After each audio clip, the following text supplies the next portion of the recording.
These two grown men had never seen The Simpsons. How the fuck's that even happen? We're two grown men on a mission now, so buckle up and just strap in. Here's your one chance, fancy, don't let me down. Here's your one chance, fancy, don't let me down. Lord, forgive me for what I do. These two grown men had never seen The Simpsons. It's America's Barley Basket. Welcome, everyone, to episode 5 of America's Barley Basket. I am Marlin Wells. That is Nathan Folsabach. Hello, Nathan. Hello, Marlin. How are ya? Oh, I'm not too bad. A little better because of that delightful Reba McEntire intro. Yeah, I don't much care for Reba. I have to admit. I think I appreciate Reba more as like in theory than in practice. I like the idea there's a sassy redheaded lady that ain't taking no guff from these new country stars. But I like Reba as an idea. Yeah. The and concept. Loved her in Tremors. Oh, who doesn't? Yeah. And man, Tremors is fucking good. For all I know, she hasn't had a hit on the radio since the late 90s, but in my head, she's out there still in the batter's box trying to make it in top 40 country radio. So if you are Reba... In your head, she's still the biggest star in the world. Like, Reba, if you're listening, reach out to us. I'd love to get you on the show. Oh, maybe that's the next podcast is we do Reba, her television show. Television show. Remember that life thing? Out there. She was such a goddamn dynamo. She sang her own theme song. Yeah. It's like, what should we have for a theme song? I don't know. One of my 77 number one hits, you fucks. Fucking pick one. Here's my 9 greatest hits albums. Go for it. Fills up a backpack. They come on a pallet. Here's how many hits I have. Here's my 11th box set. See if you can find something. If hits were bricks, you could build a whole fucking house. Pick a song. I'm Reba McEntire, you fucking cucks. Weirdly enough, the only Reba song I like is The Night the Lights Went Out in Georgia, which is a cover. That's the only one I really care for. Yeah, a cover it's not even hers. It wasn't it like the lady from one of the women from the Carol Burnett show that like played Mama, that was Mama's Family, had a random ass country hit, or like I think that was like a pop hit. That's how weird the 70s were. Like, kids were jamming to that. Yeah, and it's a song about like a wrongful murder conviction. Like it's not like a fun pop tune. And like crooked small town sheriffs and like an unjust legal system. Yeah, that was done by Vicki Lawrence. Yeah. Well, what now is an episode of Law and Order SVU back then was a number one banger. Just a sad pop song. Yeah. Like we've said before, we somehow end up making a podcast about not The Simpsons at all for the first 10 minutes of the fucking show. Sometimes I forget. Where are my notes? What are we doing again? Oh, I'm just talking to Nathan about Vicki Lawrence, you know, like you do. Oh, yes, The Simpsons. That was a television program. Oh, yes, that's right. You know, Reba had one of those. Damn it, Marlin. Well, before we get sidetracked anymore, let's jump into the first episode. This would be episode 8 of season 2, Bart the Daredevil. A pretty fun episode. The Simpsons go to a monster truck rally that features a famous Daredevil, and Bart becomes completely enamored with said Daredevil, whose name was Lance Murdoch, which is terrific. Good Daredevil name, yep.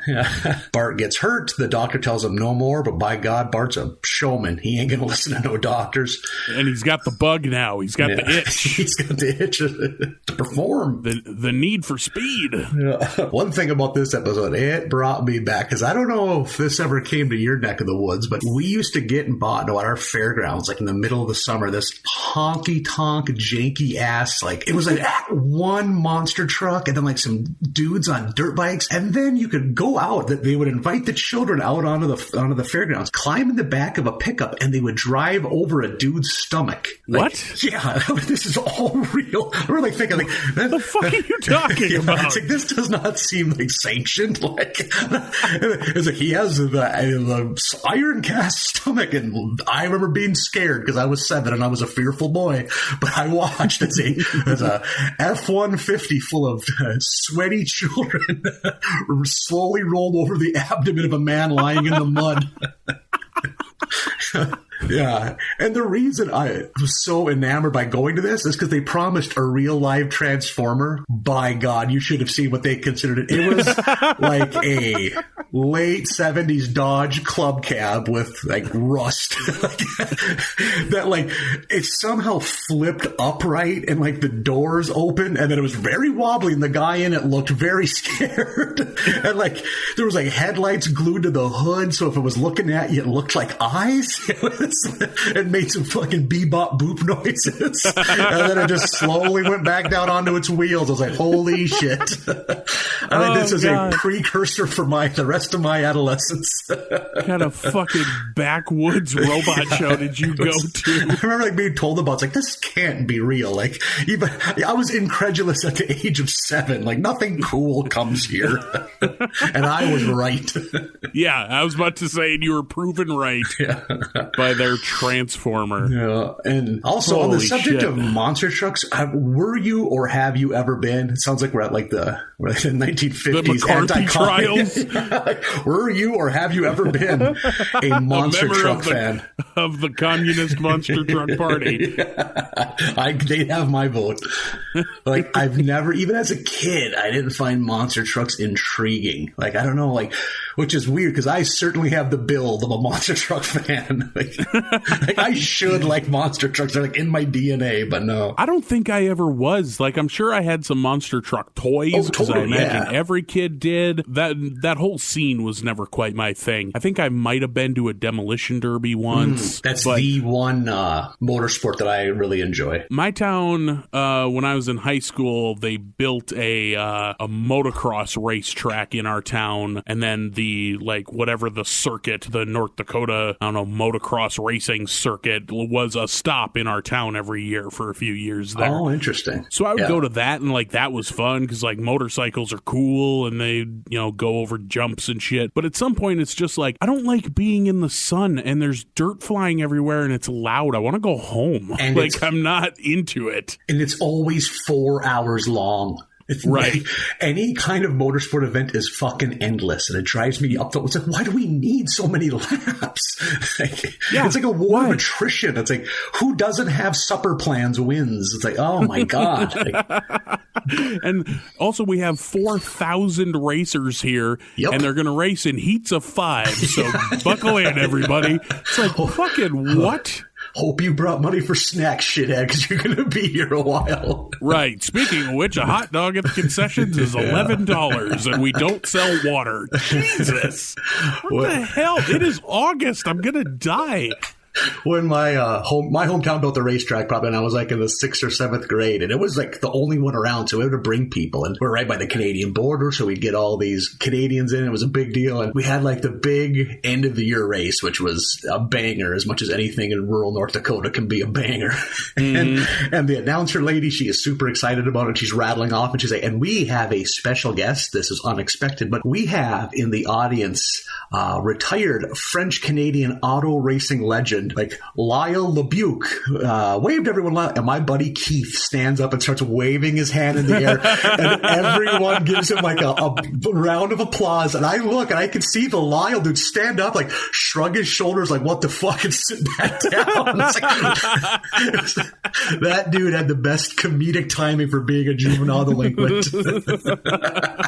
Like he did like the clasped hands over the shoulders, like he just won something. Awesome.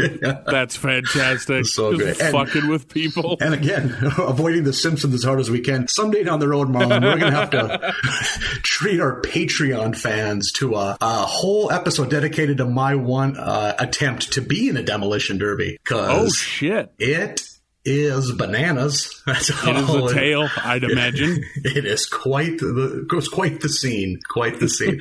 Lasted maybe 2.5 minutes. Felt like 2.5 years because I have multiple concussions. Still dealing with it today. Yeah, because my seat broke immediately. Jesus Christ. Yeah, it was exactly what you'd expect to happen. Oh, man. I am fully voting. I'm casting my vote right now for a bonus episode of just that story. So getting back to The Simpsons, I remember we used to talk about those on this podcast. Oh, yeah, right. Yeah, it's a show. They're a family. One nice touch is when The Simpsons, they're late for the Monster Truck Rally. They actually drive into the Monster Truck Arena where their car is similarly eaten by Truckasaurus, the giant fire-breathing truck robot. And the prize they're given as like, hey, we're sorry about this, is a half bottle of domestic champagne. Yep, with a Truckasaurus branded domestic champagne. It's not even a full bottle. It's half a bottle. Yep. And I bet Truckasaurus champagne is not fucking good. I immediately was like, oh, I can taste how like lead-laced that tastes. Yeah. It's certainly a fortified wine. There's some vodka in there. There's a real chemical tinge to it. It's a DuPont product. Before they go to the Monster Truck Rally, there's like a conflict of interest where they first need to go to Lisa's music recital then go there. So they're at the music recital, and the note I have is, this school's music budget is out of control because the band is enormous. Yeah. And they all have like more complicated instruments than just a trumpet or whatever. At one point, they have a cannon. Somehow Springfield School didn't go through those budget cuts. Yeah, exactly. They're very wealthy county, very rich in mineral rights in Springfield. One thing I noticed too, we get to another Wendell appearance, and still not looking well, Marlin.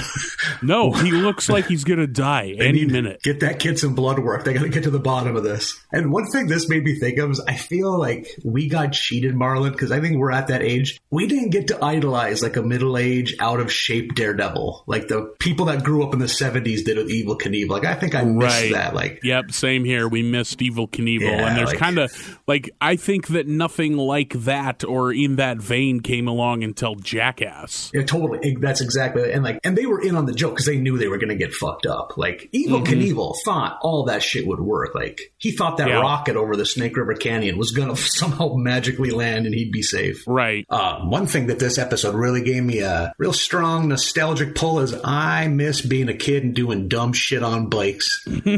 That is ages, 5 to 10? That you sun up to sundown, dumb shit on bikes, risking your life, everyone around you's life, constantly. It's like, remember building ramps? And the scariest ramps, because we didn't know shit about geography, like ramps so steep, you would just hit them and propel over the handlebars. It's just so dumb. I remember there was in the tall grass south of our trailer park, that's where you weren't supposed to go, was the tall grass south of the trailer park. I don't know, there's like speed demon orgies out there or something, but we were told, but that's where you would do dangerous shit. And I remember a kid named Andy who was like 2 years older than us, so he seemed like he was 30 when you're 5 years old. he built a ramp with nails and wood, and it was straight in the air. And I watched that kid shoot in the air, and my head seemed like it was 20 feet, probably more like 4.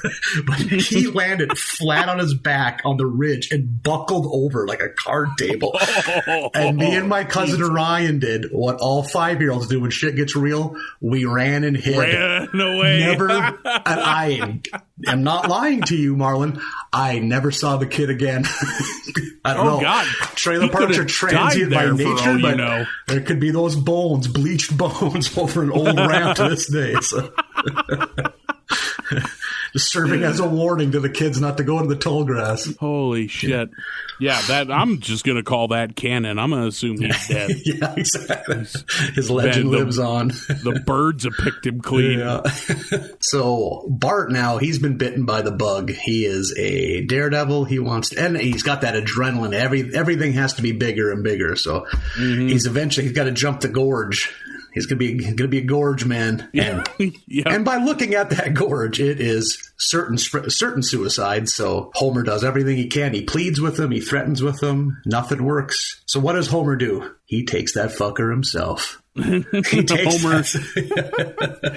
Homer goes rushing up to Bart at the top of the ramp and pleads with him about not doing it. And they have their patented, get your trademark stamp and stamp it family moment, their wholesome little moment. And then Homer ends up just idly coasting down the ramp and goes over the gorge. Yeah. And somehow doesn't die because this is animated and stuff like that is believable. It is a violent wreck, though. Like, Very he violent. falls down the gorge and he's hitting every rock outcropping all the way down. And then the what I thought was the funniest bit at the end was they show them putting Homer in the gurney into the back of the ambulance to take him away from the gorge, and the ambulance gets in, or the drivers get in the ambulance and speed away, but only get about 4 feet before they hit a tree. The back doors open up and Homer rolls out on the gurney and falls down the gorge again. Yeah, I am a sucker for dipshit Looney Tunes humor like that. Yeah, exactly. Look at him go. That's the most Daffy Duck thing we've seen on this show so far. I was pretty into that. And I applaud it. So it looks that like was a good episode. I was pretty into that one. I did like earlier when they go visit Lance Murdoch in the hospital, and the doctors and parents think that he's gonna like dissuade them and talk them out of doing Daredevil shit. Yeah. But instead, his line is, "America has the best doctor to Daredevil ratio in the world." Like, he's just thrilled and encouraging them. Yeah. So fucking good. And that's what I think. That's why a Daredevil needs to be like that, like 45, overweight, probably kind of dumb. Because they have no other avenue to go down. Yeah, it's not like Lance Murdoch like canceled a successful orthodontist business to get into this. Like, this is it. Yeah, he didn't sell his chiropractic clinic in order to buy a motorcycle. While he's laying there in traction, he's not looking at all his law degrees on the wall. He clears that canyon and he goes back to picking up weekend shifts at Red Lobster. Next one up on the docket is episode 9 of season 2, which is called Itchy and Scratchy and Marge, which sends us right back into the world of Krusty the Clown and the Itchy and Scratchy cartoons, which is just hyper violent Tom and Jerry. Yep. Tell you what, right now, Marlin, even as a kid, never a fan of Tom and Jerry. I remember enjoying Tom and Jerry. I never really got around to seeing it until we got satellite TV in my late teens, but I remember Cartoon Network would play them a lot. And I remember being like, yeah, it's fine. I didn't have any Tom and Jerry merch or anything like that. Didn't have that back tat. Yeah, I was about to say I don't have a Tom and Jerry neck tattoo, but I remember enjoying Tom and Jerry. Jerry. Could be like a new yin and yang symbol, like the Tom and the Jerry heads over each other. Yeah, I'll draw that up. Yeah, I think I got like Looney Tunes were actually still on TV when I was a kid, so I think I was like a violent cartoon elitist because those always seemed like a cut above like your Hanna-Barbera fare, like such as Tom and Jerry. Like, yeah, I think Warner Brothers like Looney Tunes is the high water mark of cartoons. Oh my god, yeah, it's right up there, especially for shit that's like 45, 80 years old. You know, like the Hanna-Barbera stuff it just felt so cheap. It felt really budget. Yeah, that was getting cranked out of a warehouse somewhere, yeah. Exactly. And it probably didn't start that way, but it certainly was that way by the time I showed up. Yeah. The Looney Tunes always felt like every piece felt like someone sat down and drew every frame, whereas Hanna-Barbera feels like a lot of repeated backgrounds and shit like that. Absolutely, yeah. So this is the kids are watching Itchy and Scratchy, and Maggie is watching, I don't remember which is which, Itchy and which is Scratchy. I think Itchy is the cat. I could be wrong. Doesn't matter. But one of them has a big mallet, and Maggie, seeing this on television, grabs a hammer and decks Homer in the head with it. We get a Psycho reference really shoved on our throats right there. It's basically the death scene in Psycho, the shower scene. Yeah, Homer falls, and then the paint can falls and slowly drains into the drain. Yeah, it's they really want you to know they're making a Psycho reference. Yeah. It wasn't bad, though. I was like, oh, that's good. You guys really committed. You did her. This sends Marge on a campaign against violent cartoons, picket signs, the whole thing. She founds an organization called SNA, which is not a good acronym, which stands for Springfieldians for Nonviolence, Understanding, and Helping. And she goes to war with the creators, the people who own the cartoon, and at first they just blow her off, and then she just keeps mustering people, and the angry moms across the country finally take down Itchy and Scratchy, and they make it like ultra G-rated and ultra family friendly, and they show an episode of the new wholesome Itchy and Scratchy, and it's hilarious. They're like lobotomized, like just soulless eyes. Yeah, and they have big, sparkling, like almost anime eyes, and it's just the two of them sitting on a porch, each in a rocking chair, enjoying being like lemonade. like, oh, thank you for the lemonade. Your lemonade is very good. And it's just, and the kids are appalled. They're just like, this is dog shit. But I really, really enjoyed the lobotomized Itchy and Scratchy. I thought that was the funniest fucking thing in this whole episode. And like they even changed the theme song to where it's like love. Love. Yeah, it's I fucking loved it. So Marge is on this campaign against the cartoons and gets them changed, and then the Michelangelo's statue of David is heading to America to do a tour, and the members of SNA show up, and they're like, we gotta protest this penis statue. It's vulgar. And she's like, well, no, I like the statue of David. So they go on without her. And then she's on a news program and saying like, no, I like the statue. Why would you want to censor that? That's art. And the other talking head, who I think is Dr. Monroe, again, the family therapist, who is always on vacation now. I don't...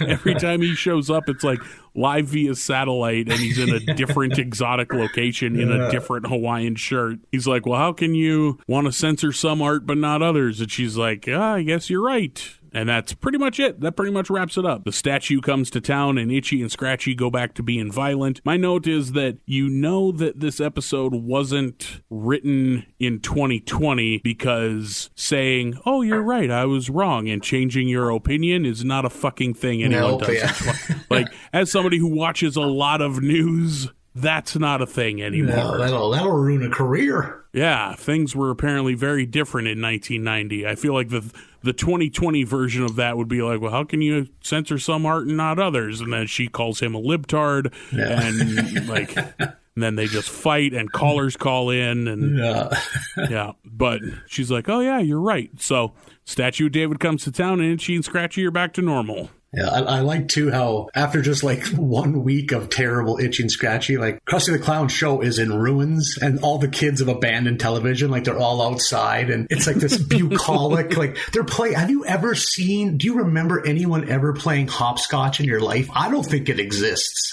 No, I've never seen a hopscotch ever. Much like in episode 1 when we talked about how no one sings Christmas carols around the piano, hopscotch also just a thing on television. I think like hopscotch is just like in baby boomers' fever dreams of what like the 1950s were like. Yeah, like hopscotch is just something that people remember even though it wasn't like that. Yeah, like the 50s. Like they think back to, oh yeah, you chased the bicycle rim down the street with a stick.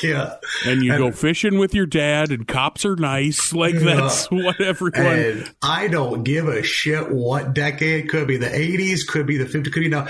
You let kids outside that long, you know what they're doing? They're starting shit on fire. I don't care who they are. A part of that afternoon involves burning things that shouldn't be burnt. Oh, for sure. Like, someone is in the woods doing drugs. Yeah. That's... But everything they show is so idyllic. Yeah. I'm pretty sure it's Martin in that scene even is doing the chase the bike rim down the street with a stick thing. Yeah. And so it's this perfect euphoria, this ideological perfect world where the kids are outside all the time, but it makes for a hilarious sequence. Yeah, and even Nelson's nice. Like, which never would happen. Right, and hopscotch is a lie. Yeah, Nelson's always mean, hopscotch isn't real. Those are the two things we can take away from this episode. The two things I know for sure in this life. So that was episode number 9 of season 2. Jump into episode 10. The name of that episode, Bart Gets Hit by a Car. Doesn't What leave a lot happens to in the this imagination. Hold on to your hat, Marlin. Bart gets hit by a car while skateboarding. Son of a bitch, what a surprise. Mr. Burns, who should have quit driving 25 years prior to this, but he owns the town. So here's where we get the introduction of shady lawyer Lionel Hutz, voiced by the delightful Phil Hartman. Yeah. I think Lionel Hutz, from my Simpsons knowledge, is going to appear a lot throughout the rest of this series, or maybe not a lot, but every season or so. I think we're going to get some Lionel in there. Whenever we need a shady attorney is kind of what I want. I love, as soon as he shows up, I believe it comes out of Lisa, says, "Excuse me, Mr. Hutz, are you a shyster?" Yeah. And on the subject of shysters, we also get our first appearance of Dr. Nick, who should be a regular cast member. Dr. Nick is so great. Yeah, I feel like Dr. Nick shows up a lot in The Simpsons, so I'm looking forward to that. We should go back to when Bart gets hit by the car. He dies for like 90 seconds. He has like an out-of-body experience. And his first things out of his mouth after the accident is he goes, "Hey, cool, I'm dead," which is the most metal thing you will hear on network television. Hey, cool, I'm from dead. A child. From a 9-year-old boy. That's why devil. This works for animation and not for, that never happened on Growing Pains for I was a reason. Say, who's the boss? Joanna's son did never say, "Hey, cool, I'm dead," after accidentally shooting himself. Urkel never said that after getting a hold of the dad's cop gun. Oh, another great part of this is, like, of course, Mr. Burns, he knows what's up. He knows he's about to get sued, and he brings in Homer to kind of try to intimidate him. And one of my favorite running gags is Mr. Burns' attempt at being mean or intimidating, falling flat from his complete and total utter lack of body strength, upper body strength. Feeble. He's so feeble. He wants to be a bully so bad. His heart is in the game, but he just can't pull it off. And he has a great line too, where he goes, "I should be able to run over as many children as I want," which, this country is ran by men that think that. Oh, absolutely. For sure. That's who runs things now. Mr. Burns is not the only one who holds that belief. Because we're 30 years removed from when this episode aired. Oh my God, yeah. The people who run this country were 35 when they first heard that, and they just ran with it. This country's ran by a cadre of Mr. Burnses right now. Oh, man. Oof. Yeah, that's heavy and true. Yep. That didn't feel good at all. I laughed for a split second. It was like, oh, should we do a 2.5 hour deep dive into the petrodollar? Really lift people's spirits? Our cash used to be based on the gold standard. If you will just look at these charts. They just broke away in the middle of talking about that Simpsons episode and just ran on for 4 hours on libertarian craziness. So the episode, Lionel Hutz has got hold of the Simpsons, convinced them they can be millionaires because of this accident, and he builds a case for maybe it's $1 million he wants from Mr. Burns, and it is a very unsturdy house of cards full of lies that they're trying to get this case off of, and it all falls apart when Marge refuses to lie because Marge is a good person. Yeah, I think at one point Homer falls out of love with her because of that. Jesus, Homer, you're a piece of shit. It's the last 5 minutes or so of this episode just takes this fucking weird turn. This has been this mildly funny, weird, let's pull one over on Mr. Burns episode this whole time that even features Burns and Smithers looking through fake eyes in a painting. Yeah. And then the last 5 minutes is this marital breakdown that these two have. It's like a flashback to season 1 where they almost got divorced every other fucking episode. It's like, Jesus, you guys, calm down. This is the bowling perv all over again. The actual quote is, "I'm not sure I love you anymore." anymore. It's like, good God, man, this is 7 p.m. on a Sunday. I'm not ready for this. Just got done watching the Vikings lose, man. Cheer me up a little bit. How about last weekend when the cat and the mouse were killing each other? Let's go back to give that. A try, maybe. Yeah, the note I have would, because Homer goes to Moe's to drink his sorrows away, and Marge comes in, and every dude in the bar is just catcalling the shit out of poor Marge. Yeah. And it's like, these are Homer's buddies. Yeah. Like, what is going on? Yeah.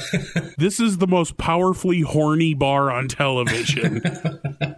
That's how they should have advertised the place. Yeah, no kid. If every time a woman walked into the Cheers bar, the whole cast of Cheers just assaulted the poor woman. Yeah, fucking Cliff Clavins pulling his dick out. Just look at it. Please. Oh, God. I live with my mom. Very frustrated. I'm postman. I got nothing to live for. Come here. Just look at it. I don't even want an appraisal. Just Sam behind the bar, just cleaning a glass. Just, that Cliffy, that old Cliffy. That Cliff. He sure can accost a strange woman. Their reset would be Norm would come in, and Norm, and then they would just move on. That would be... They wouldn't address it at all. Oh, man. Oh, shit. Such a weird fucking turn that this episode took. And then, of course, it all works out in the end because this isn't the last episode of the series. So that didn't end halfway through season 2. Oh, before we jump into the next, the episode 10, I should mention we are officially in 1991, Marlin. Oh, shit. Out of 90 into 91, a hell of a year. Here's some fun. Times they are a-changing. Some fun 91 facts for you. Hit me. Terminator 2 was the big box office hit of that summer. Okay, great film. Fun movie. Our beloved Minnesota Twins won their second World Series over the Atlanta Braves. Hell of a World Series. Very, very tightly contested. And last but not least, Jeffrey Dahmer was convicted of murdering and dismembering 17 young men in the Milwaukee metro area. Oh, yeah. Good old Jeff. Yeah, so that's tragic. Not quite as uplifting as the Twins winning a World Series. Oh. I might have ended with the Twins. Yeah. Oh, and minimum wage made it up to $4.25 an hour, which, for all I know, it still is $4.25 an hour. It's not much different. That means that in 30 years it's gone up $3. Oh my God, that is something. It's $7.25. Oh boy. Oh boy. Jeez. Yeah. All right. Who would have thought that would be more depressing than Jeffrey Dahmer's arrest? That one hit me harder than Jeffrey Dahmer did, for sure. We're just begging to go back to that petrodollar conversation. Yeah. Oh God. The oligarchy.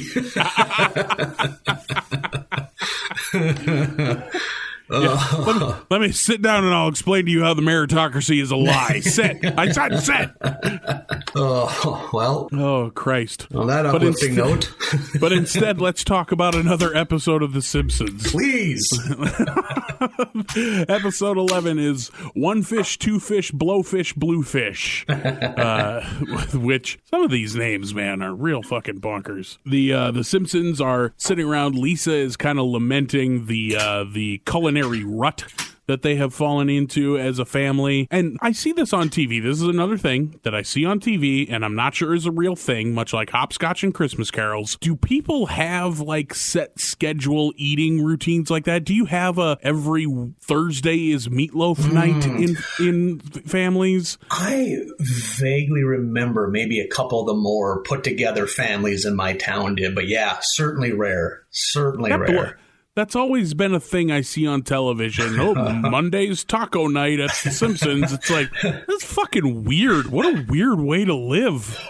I was like, I don't know, 9 or 10, right around the same age Bart is now. Me and my buddies discovered the joy of prank phone calls. And one of my buddy had the best recurring theme. He would call up. You know, you look at someone's name, you can tell they're elderly, probably alone and very confused. Sure. Just like a very old, sad woman name. Like, oh, I'm going to call her.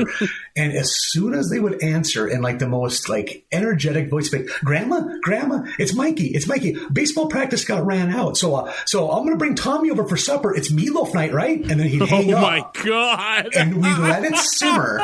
This is how psychotic we were as children. We let it simmer and call her in about 4 or 5 minutes was the sweet, because then we could just pick up the phone and she would just be stammering about the conversation before. Like, I had grandchildren are in their 30s.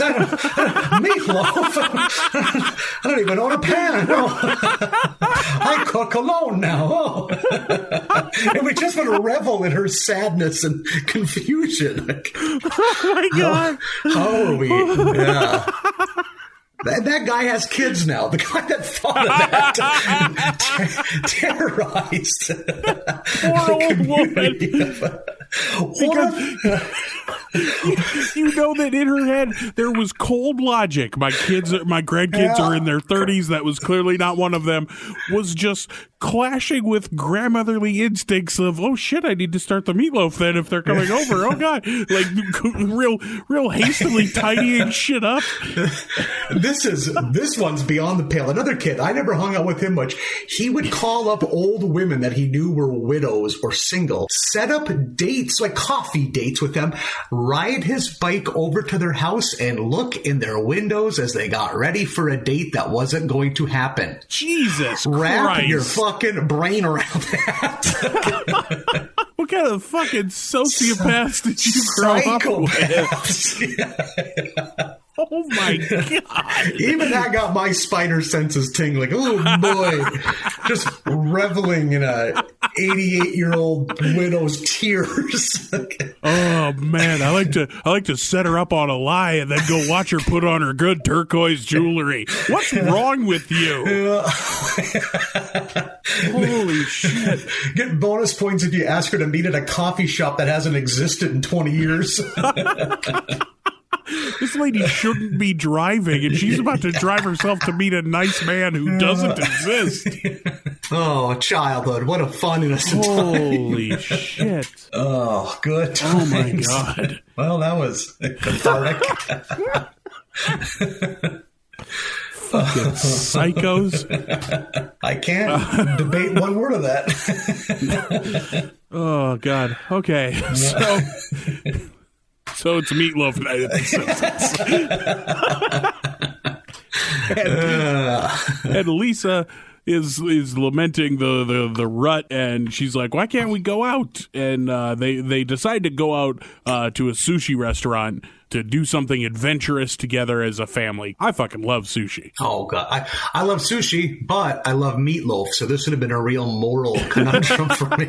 It's a real Sophie's choice for Nathan. Maybe like bring a windbreaker and have a pocket full of meatloaf you can supplement the sushi with. Just wrapped up in tinfoil, just a slice of meatloaf. Oh, fancy boy gonna wrap it up beforehand. I was just thinking, just a couple slices. You were just gonna stuff it in the big oversized pocket in the front of your Charlotte Horner starter jacket. Keeps you warm, tasty treat. Nothing wrong with that scenario. Keep my hands warm, and I got beef. But so they go out to their sushi meal. None of them have had sushi before. They're kind of just pointing at the menu and asking for recommendations. The waiter describes one of the things that Marge is asking about as very non-threatening. Like, here's the white people sushi. Go, here's the boring stuff. Midwestern housewife that is trying sushi for the first time. Maybe start here. Yeah, here's a California roll for you. Yeah, you'll be fine. And Homer unexpectedly fucking loves it and just starts ordering everything off the menu, just down in sushi like a madman. And at which point he orders the fugu, which is the poisonous blowfish that can be deadly if it's not prepared properly. And wouldn't you know it, since it's The Simpsons, it's not prepared properly because the head sushi chef is banging Mrs. Krabappel in his car. Yeah, good for him and good for her. Yeah, I'm happy for both of them, but how inconvenient timing. It is a dereliction of duty if you're serving blowfish and the one guy that can do it is out fucking stooping a fourth grade teacher. is out having a blowfish, you know. I see what you did there. Thank you. So the sous chef prepares the blowfish, prepares it wrong. Homer eats the fish, and then they come in and freak out and tell Homer that he's been poisoned, which in his head, being a dad has to be like, it's fucking meatloaf forever. We're never trying anything new ever again. My dad won't eat sushi because one of his buddies went on a fishing trip in the late 70s when he was out camping. One of the dudes that was camping there gave him some raw fish and said he was a sushi chef, and they both got sick. That is what he's basing his reasons for not eating sushi on. It's an experience that happened 50 years ago. In the woods. A man in the woods, a strange man, offers you raw fish. Don't worry, bud, I do it for a living. And surprise, surprise, you get violently ill. I wonder how many other things that guy claimed to do for a living. Yeah, no shit. Frankly, that one's on you, man. Like, that one's on you for trusting a strange man in the woods with any food, much less a piece of raw fish. Yeah. Oh, God. It's like, oh, my dad went to a parking lot and somebody offered to give him an appendectomy and it went bad. And the guy was wearing a Yankees hat and he's hated the Yankees ever since. Like, what? Don't get surgery in parking lots. The logic works if you don't look too long at it. Don't take strange men's fish in the woods. One of my favorite parables. Yes. And when Homer goes to the doctor to get verified that he ate the poison blowfish, did you notice he has some thick-ass cankles? His ankle to thigh are all the same diameter. Like, he's got to start doing some calf lifts or something. Get some definition in there, bud. Just from knee to ankle, it's all the same size. Just like a giant cardboard wrapping paper tube. Yeah, fucking Marge just farted out 3 dopey kids and she could keep herself in shape. The least he can do. Definable thighs. Homer just looks like a beanbag chair on top of a bar stool. Yeah, on top of 2 logs.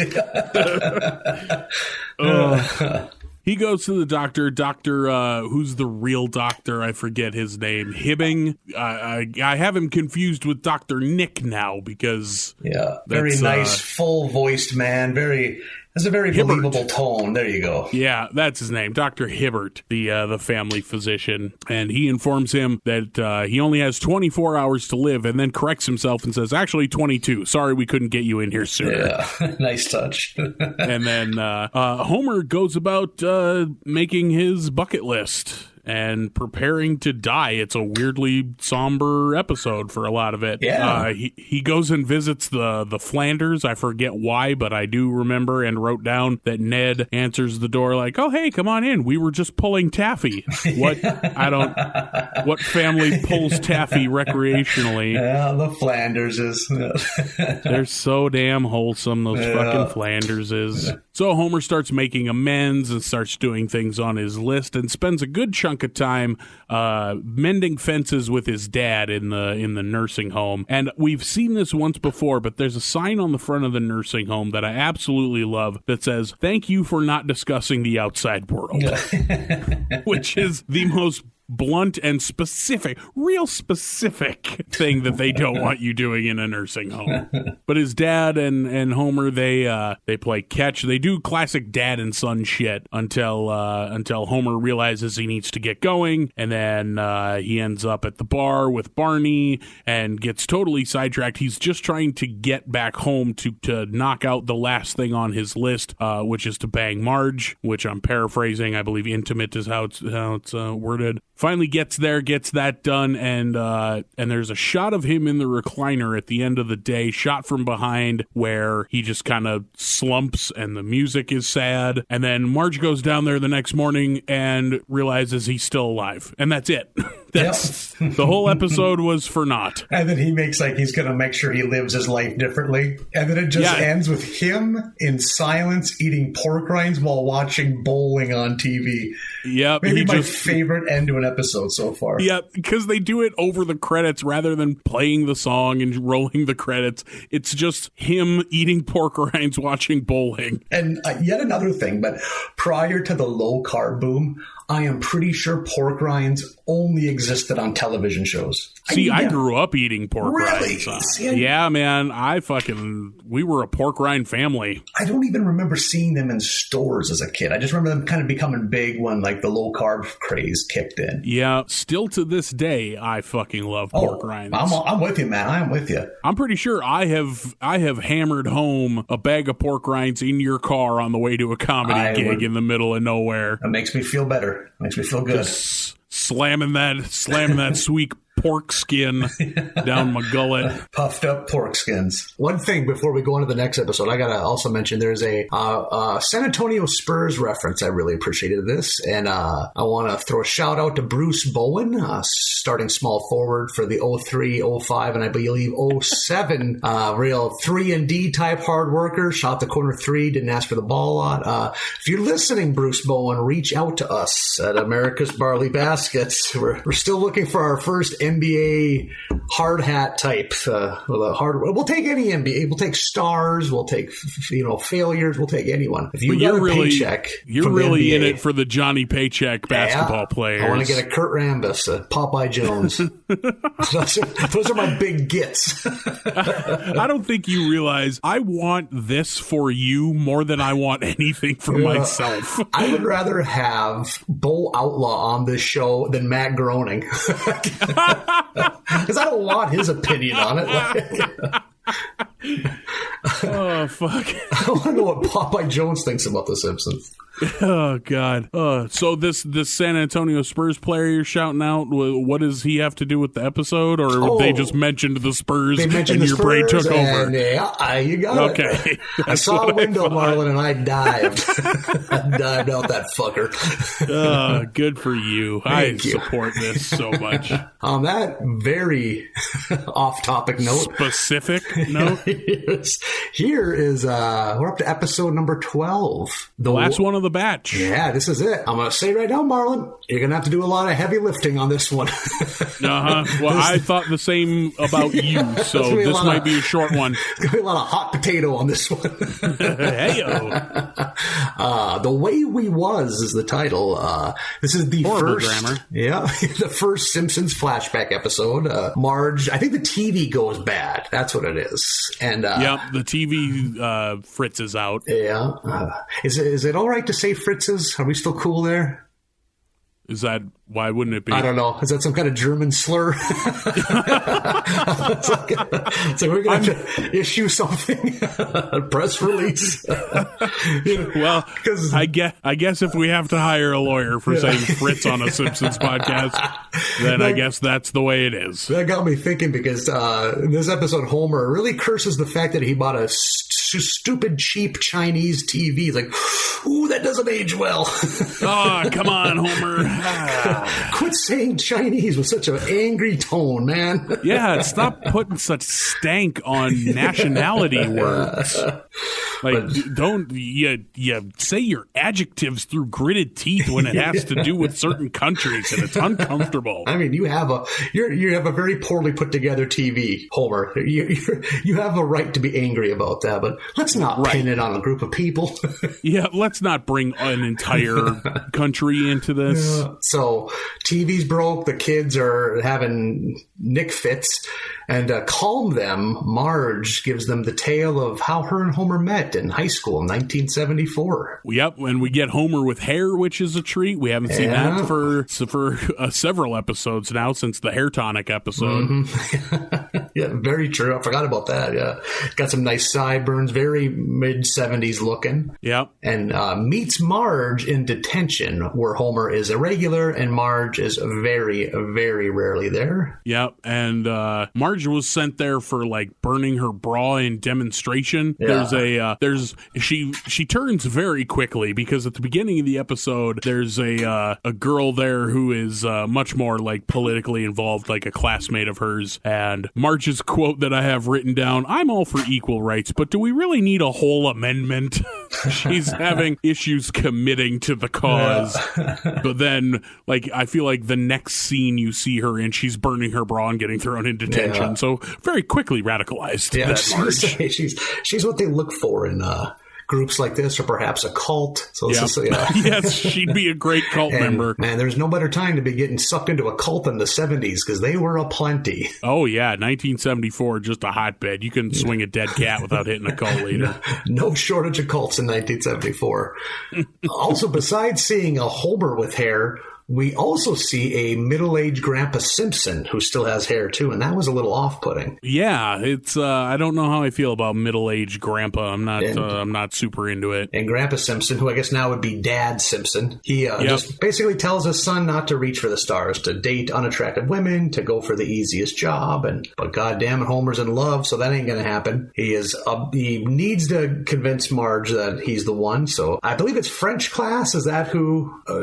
He talks her into tutoring him. Yep, she's a tutor for French class, and he invites her over to study. And says he needs help with French class. And he tries to seduce her, but Marge, being the chaste young woman she is, wants none of it. They're there to study. And Homer obliges, and he actually does, learn a little something. And he sets the timer on his digital watch, which that watch in 1974 probably cost $12,000. It's more than your home. Cutting edge technology in 1974. But he charms her, wins her over, agrees to go to prom with him. But then trouble ensues when she finds out he was lying about French class. Yep, it turns out he's not even in French class. So, and he like a dummy, he set his own trap and then stepped in it. Yeah. Where he says, oh, you like that I'm so honest? Well, honestly, I don't even take French class. And it's like, you dumb. Ah, jeez. Oh, yeah. So to retaliate, she tells Homer she never wants to see him again, and then decides to go to prom with the insufferable prick Artie Ziff. Played by motherfucking John Lovitz, everybody. Oh, my God. That's a podcast. Just discuss the life and times of John Lovitz. Yep, just a bonus episode where we swoon over the work of John Lovitz. Dear Lord, I don't want to get a chub on air, so we better change the subject.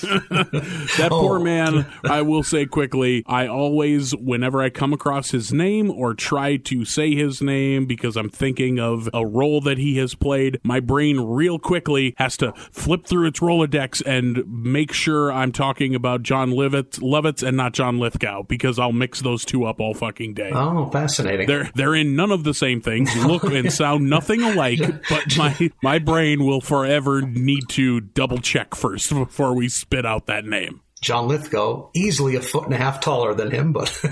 Oh, yeah. Yep. No, it makes no sense. I'm fully aware. Yeah. But it's just it's just a diagnostic check my human machine needs to go through every time. Yeah, so now Homer is very dejected, and he had all of his prom stuff set up, and he even shows up, because he's a dullard, he shows up at Marge's, where you see Marge's dad, which is weird. Yeah, and mom, who we've seen before. Yeah, still an asshole. Yeah, she's awful. She's the fucking worst. A younger Patty and Selma, who are smitten by Artie Ziff for some insane reason. And, like, just sitting there smoking cigarettes in the living room with their dad. Yeah. It was the 70s. So Artie and Marge go to prom. Homer, dejected, goes to prom alone, gets in his limousine alone, and goes to Makeout Point alone. Yeah, which, man, you're torturing yourself, Homer. Go home, buddy. Man, don't do this to yourself. Another nice touch, I think, is we see a teenage Barney, who was Homer's friend even back then, and about every 5 minutes into this episode, he gets humiliated by a girl that he asks out to prom. But by God, he keeps asking. There's something admirable about that, Marlin. Yep, keeps stepping up to the plate, and he keeps sitting right back down. They're like repulsed when he asks them to prom. They don't even try to be nice. Like, oh, yeah, it's never like, no, I already got, none of that. Don't let him down easy. Just spit on him. It is disgust every time. Another nice touch. Who's the band playing at the prom? The motherfucking Larry Davis experience. I wrote that down verbatim. The motherfucking Larry Davis experience. Yeah, that's longevity. They're playing in the early 90s. They were playing in the early 70s. Yeah, they found their lane and they stuck to it. For all your Springfield music needs, contact the Larry Davis experience. They'll play a prom. They'll play what they showed up in the Bowling Perv Jacques episode. Yeah, they're reliable. They show up when they're booked. They will be there. I did like in this episode, like they kept cutting back to modern day of the parents telling the story to the kids because the TV's not working, and Bart is always frantically trying to fix the TV. He's like banging on it and tearing wires out of the back. I love how much Bart hates this. Looks like someone like trying to kick the door open to a methadone clinic that's closed on some random weekday holiday. What do you mean Veterans Day? I need a fix. I don't care that it's Columbus Day. I try to get into the needle exchange program. Got problems. But yeah, so flashing back to the past, Homer dejectedly heads home. Marge fends off an overly handsy Artie Ziff. Yeah, he's real gross. Yep. Artie is a real creep, and she's like, none of that. And then ends up getting a ride home, and Artie tries to cover his own tracks because Artie is a trash goblin. Yeah. And Marge sees a dejected Homer walking home, so she realizes she chose the wrong prom date, jumps in the family station wagon, goes and picks up Homer, and here we are. Yep, the rest is Simpsons history. Yeah, 3 kids and a mortgage later. Real wholesome episode. It very much was. I thought it was pretty straightforward. Yeah. I feel like there weren't a ton of jokes or anything, but it was a good episode. I agree. So yeah. Real wholesome. So that's it. Putting a bow on episodes 8 through 12 of season 2. That's episode 5 of America's Barley Basket in the bag. We did it. And crossed over into 91. Time marches on. Our next episode is going to cover season 2, episodes 13, 14, 15, 16, and 17. Gonna be some gems in there. I just know it. If you're watching along, 13 through 17 is your homework for next week. I, for one, am loving doing this show. This I look forward to every week. As do I'm I. excited to watch Simpsons, and I'm excited to record, and I'm excited to hear people give feedback. This has been a joy for me. If you are only half as excited as we are, dear constant listener, we've done our job. Exactly. So you can keep your feedback coming. You can email us, barleybasketusa@gmail.com. You can get at us on Twitter, which is probably the easiest and most direct way to get at us, is our Twitter handle, which is @BarleyBasketUSA. You don't have to be a basketball player to reach out. No, it's appreciated, but it's not like a prerequisite. If you are, then it's even better. But, regular civilians, we appreciate that as well. Help if you were tall, at least. At least I can pretend that. Maybe put your height in the email. That's Nathan's middle ground. Are you a basketball player? No, but I'm tall. Okay, fair. What do you want? I won't delete this email. We will see you next week, episodes 13 through 17 of The Simpsons. Season 2, we're working our way through it. We will have another episode of America's Barley Basket for you next week. Have a good week, everybody.